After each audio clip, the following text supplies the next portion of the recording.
Okay बच्चों, this is the last सब topic of topic number 9.12 जो था पोलराइजेशन ऑफ लाइट। इसके अंदर हमारे पास लास्ट टॉपिक है ऑप्टिकल रोटेशन का।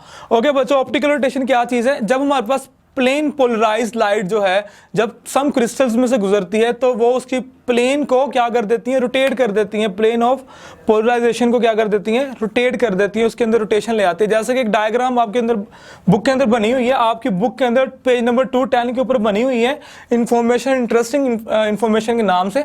तो इसके अंदर हमारे पास एक प्लेन पोलराइज अनपोलराइज लाइट जो पोलराइज में से गुजरेगी, तो यहां से जब वो गुजरेगी तो पोलराइज लाइट बन के गुजरेगी।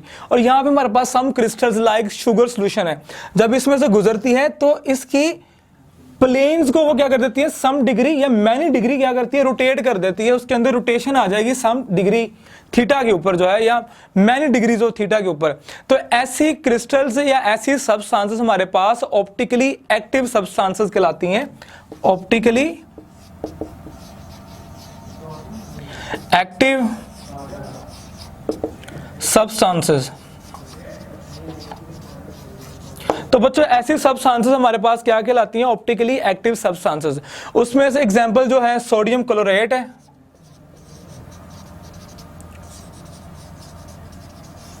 जबकि कुछ क्वार्ट्ज क्रिस्टल्स और कुछ शुगर सॉल्यूशन क्रिस्टल्स जो हैं हमारे पास क्या होती हैं, ऑप्टिकली एक्टिव सब्सटेंसेस होती हैं जो कि प्लेन पोलराइज को रोटेट कर देती हैं जब वो उसमें से गुजरती है मैनी डिग्रीज।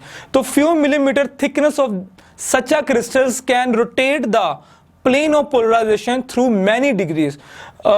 तो इसकी एग्जांपल हमारे पास अगर नाम लें, एक और एग्जांपल इसके पास शुगर सॉल्यूशन भी है हमारे पास। शुगर कह रहे हैं, टार्टारिक एसिड कह रहे हैं, tartaric acids.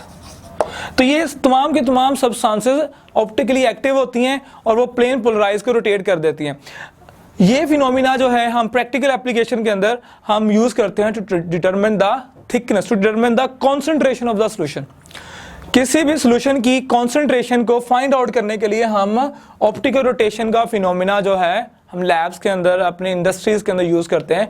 How much our solution is thick, उसकी थिकनेस कितनी है सॉल्यूशंस की, जिसमें टाइप्स ऑफ सॉल्यूशंस आ जाता है, कॉन्सेंट्रेशन सॉल्यूशन, तो कॉन्सेंट्रेशन ही कहेंगे इसके अंदर, क्योंकि थिकनेस सॉलिड के अंदर ली जाती है और लिक्विड्स के अंदर कॉन्सेंट्रेशन ली जाती है। तो concentration of the solution can be find out by using the optical rotation.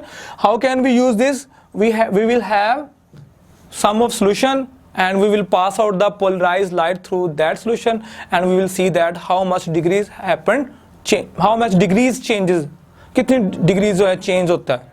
तो इस तरह हम जो है ऑप्टिकल रोटेशन को यूटिलाइज करते हैं।